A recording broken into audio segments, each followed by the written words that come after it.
हाय। तो कैसे हो जिगर्स? My name is Aamir. Welcome back to physics for back benchers. तो आज हम लोग स्टार्ट करने वाले हैं work for energy, totally based on JEE mains के। नीट के बच्चों को अगर करना हो तो उसके लिए थोड़ा टफ होगा। थ्योरी तो आपको सेम लगेगा, but when will come to question थोड़ा आपको ज़्यादा लगेगा। तो if you are targeting high you can deal with this. Otherwise एक और लाइक वी हैव चैनल जहाँ पे सिर्फ नीट के कंटेंट जाते हैं, तो you can go in that channel, right.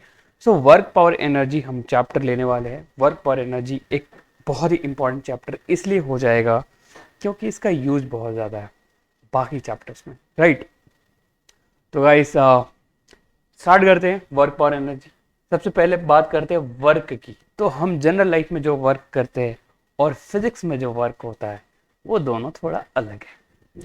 जैसे हम बैठे बैठे बोलते हैं यार मैं 3 घंटे से काम कर रहा हूँ बैठ के।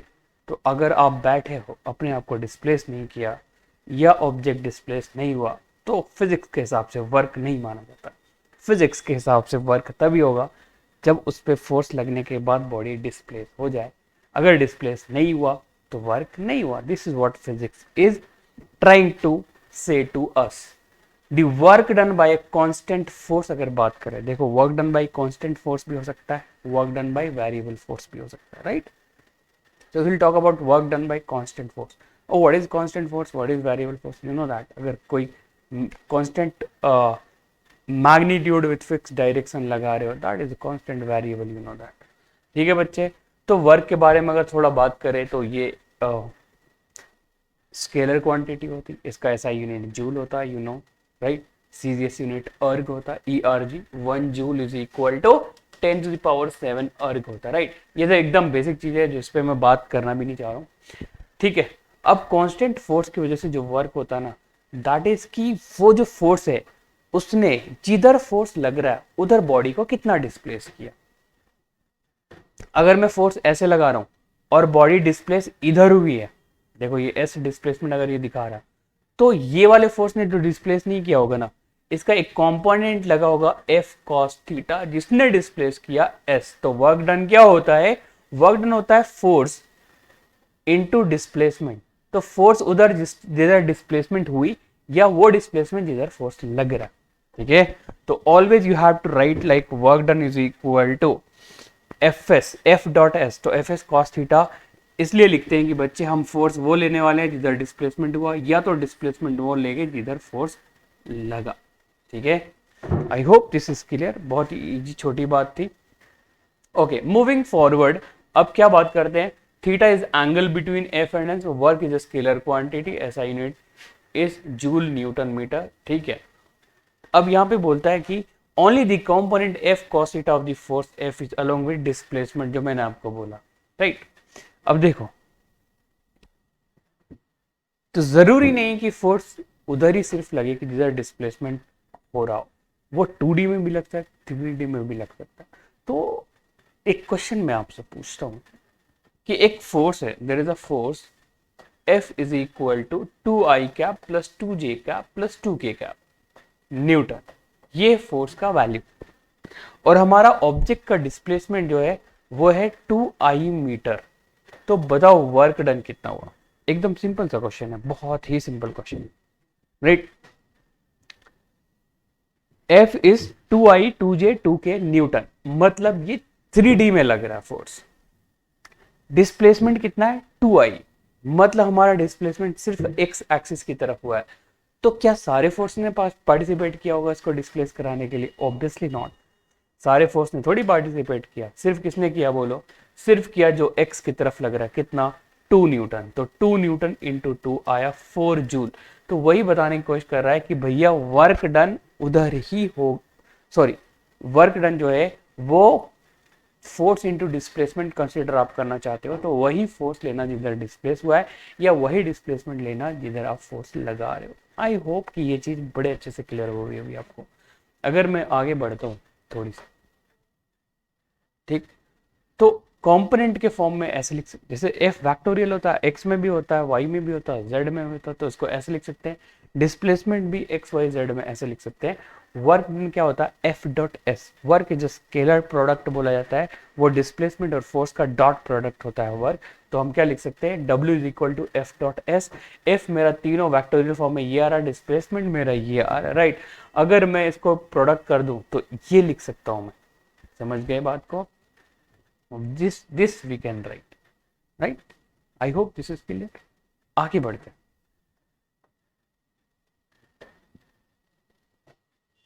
Work done by variable force, तो अब work done by variable force पे आएंगे। मैं चाहता हूं कि कुछ क्वेश्चंस में आपको work done by constant force करा दूं, then will come to work done by variable force, ठीक है। तो देखो भाई, मान लो ये एक ऑब्जेक्ट है जिसका रफनेस है 0.4, ये हॉरिजॉन्टल लिया हूं मैं, इंक्लाइन नहीं लिया हूं मैं, थोड़ा टेढ़ा लिखा हूं बस। यहां फोर्स लग रहा है 200 न्यूटन, ठीक, ये 10 केजी का है। आपको बताना है t is equal to 1 second बाद, t सेकेंड 1 सेकेंड बाद अगर मैं चेक करूं तो work done by applied force कितना हुआ होगा, work done by frictional force कितना हुआ होगा, और नेट वर्क डन कितना हुआ होगा। नेट वर्क डन मतलब नेट फोर्स का वर्क डन कितना हुआ होगा।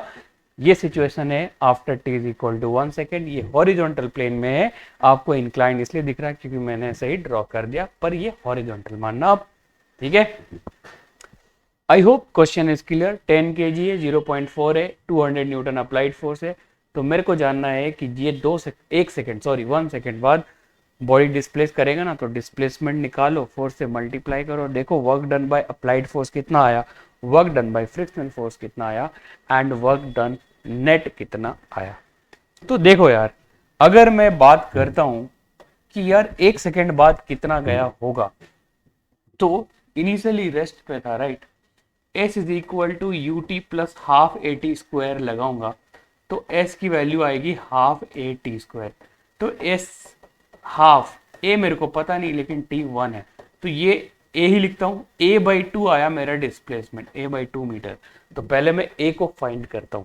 देखो A फाइंड आउट कब करूंगा, जब मेरे को नेट फोर्स पता चलेगा। तो नेट फोर्स में अगर लास्ट क्वेश्चन में देखूं मैं, तो कुछ सिचुएशन ऐसा था, यार ये बहुत डार्क, सिचुएशन कुछ ऐसा था बच्चों कि यहाँ पे जो फोर्स लग रहा था इधर वो था 200 न्यूटन, और पीछे जो फ्रिक्शन लग रहा था वो था म्यू इंटू नॉर्मल, यही था। तो म्यू इंटू नॉर्मल अगर मेरा पीछे का फोर्स लग रहा है तो म्यू की वैल्यू दी थी 0.4 और नॉर्मल था mg, m था 10, g था 10, कटेगा तो आए 40 न्यूटन। तो पीछे जो फ्रिक्शनल फोर्स लग रहा है वो है 40 न्यूटन, आगे जो लग रहा है वो है 200 न्यूटन। तो नेट फोर्स है वो है 160 और टोटल मास है 10, काटेंगे तो आएगा 16 मीटर पर सेकेंड स्क्वायर। ये क्या आया, एक्सेलरेशन। यहां पे रखेंगे 16 तो आएगा 8 मीटर, मतलब 1 सेकेंड में कितना दूर गया होगा, 8 मीटर दूर चला गया, राइट। आफ्टर 1 सेकेंड बॉडी कितना मूव कर गया, 8 मीटर दूर गया। तो अब मेरे को निकालना वर्क डन बाय फ्रिक्शन। तो फ्रिक्शन किधर लग रहा था, पीछे, कितना लग रहा था, 40 न्यूटन। तो 40 इंटू 8, कॉस थीटा की वैल्यू -1 आएगी क्योंकि दोनों एक दूसरे के ऑपोजिट है। तो 40 इंटू 8 तो कितना आया, 8 4 जा 320, -320 जूल आया work done by friction.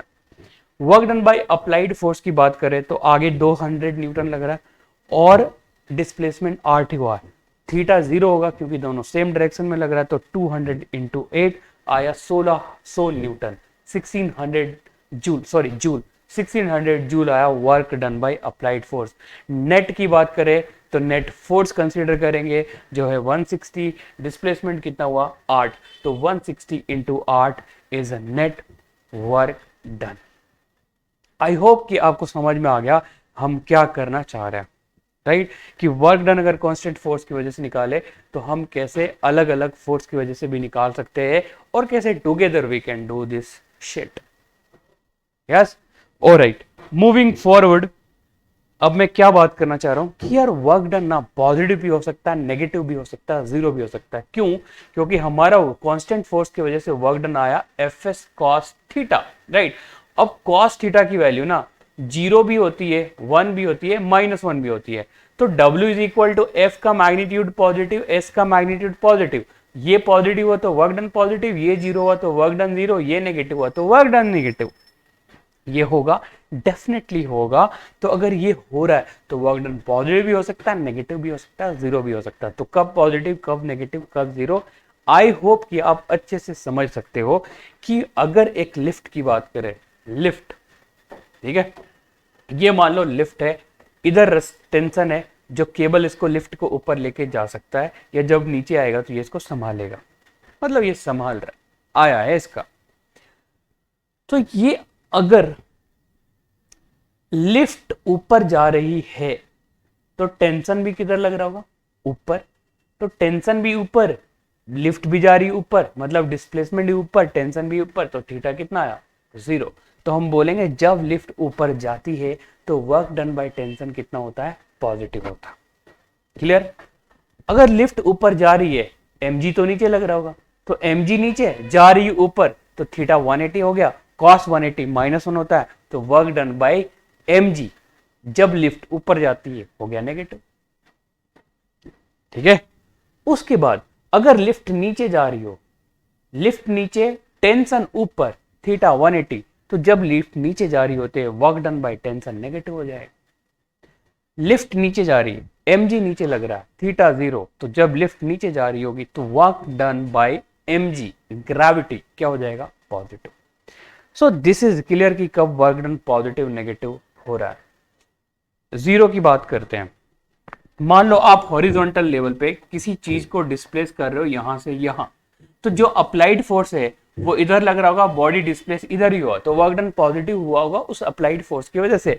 But if you consider this mg is acting downward, this particle object is moving horizontal, this theta is 90 degree, cos 90 is 0, so work done is 0। Clear है अन्ना पॉन्नेरी bro, this is 0, right. तो work done bye, so work done positive भी और negative भी और zero हुआ, mg की वजह से पॉजिटिव नेगेटिव जीरो देखा हमने तीनों। नाउ इफ आई टॉक कि work done by frictional force क्या होता है, पॉजिटिव होता है, नेगेटिव होता है या जीरो होता है। This is very very very important कि work done by frictional force क्या होता है, पॉजिटिव या नेगेटिव या जीरो या तीनों। ठीक है।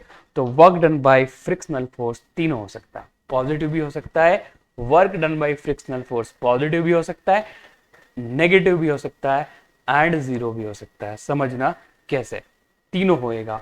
ठीक, ये बहुत इंपॉर्टेंट पॉइंट है, इसको नोट डाल के जरूर लिखना, that work done by frictional force can be positive, negative और जीरो। समझना। मान लो कोई बॉडी रखा हुआ है, उसको मैं ढकेल रहा हूं, वो आगे नहीं बढ़ रहा, कौन नहीं बढ़ने दे रहा, फ्रिक्शन। तो फ्रिक्शन पीछे, बॉडी डिस्प्लेसमेंट जीरो, तो work done by friction force zero. ये आगे समझ में, ठीक। मैं बॉडी को ढकेलना चाह रहा और ताकत लगाया, बॉडी बढ़ने लगा, फ्रिक्शनल पीछे, बॉडी जा रही आगे, थीटा 180, नेगेटिव। नेगेटिव और जीरो आपको समझ में आ गया। पॉजिटिव कब होगा, यही इंपॉर्टेंट है, पॉजिटिव वाला ही इंपॉर्टेंट है। मान लो एक बॉडी के ऊपर दूसरा बॉडी रखा, इसको मैंने इधर बढ़ाना चाहा तो ऊपर वाले के नीचे गिरने की टेंडेंसी हुई, पीछे गिरने की टेंडेंसी हुई, तो ऊपर वाला के गिरने की टेंडेंसी हुई पीछे, तो नीचे वाला बॉडी इसको रोकने के लिए फ्रिक्शन आगे लगा रहा होगा। भले अगर ये नहीं गिर रहा है तो पूरा सिस्टम आगे बढ़ रहा है, तो ये भी आगे बढ़ रहा होगा, तो इसका फ्रिक्शन किधर लग रहा है, इधर, ये जा किधर रहा है, इधर, थीटा कितना हुआ, जीरो, तो work done by friction positive आया ना यार। तो work done by friction positive भी हो सकता है, नेगेटिव भी हो सकता है और जीरो भी हो सकता है। How we can calculate, W is equal to F S cos theta. Theta अगर पॉजिटिव, कॉस थीटा अगर पॉजिटिव हो तो पॉजिटिव, कॉस थीटा नेगेटिव हो तो नेगेटिव और जीरो हुआ तो zero. Now if I tell you कि W is equal to F dot S होता है, अपने को पता है बच्चे, जहां पे S क्या होता है, डिस्प्लेसमेंट होता है, और डिस्प्लेसमेंट क्या होता है बच्चे, चेंज इन पोजीशन होता है, राइट। तो अगर आपके पार्टिकल का इनिशियल पोजीशन यहाँ पे है, ये इनिशियल पोजीशन है, फाइनल पोजीशन ये हुआ, तो चेंज इन पोजीशन ये हुआ ना डेल, तो ये डेल आर बोलो R2 माइनस R1, तो R2 माइनस R1 होता है डिस्प्लेसमेंट, जो S के जगह पे लिखा हुआ है। तो ये S कोई पोजीशन नहीं है, this is change in position, this is only displacement, right. Clear. तो आपका वर्क डन का फॉर्मूला इधर you can write F is equal to F dot R2 minus R1 और F डॉट S और F dot DR something like.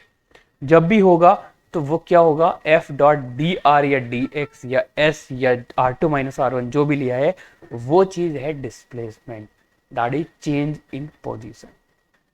आई hope कि work done by constant force के बारे में आपको थोड़ा आइडिया मिला होगा। ठीक है, अब धीरे धीरे हम स्लोली को चैप्टर आगे बढ़ाते हैं, बहुत वो नहीं करते, हमें रश नहीं करना, स्मूथली समझना है। तो thank you so much for being part of this journey. In next lecture I'll give you the more detail about this, right? Alright guys, take care, bye bye.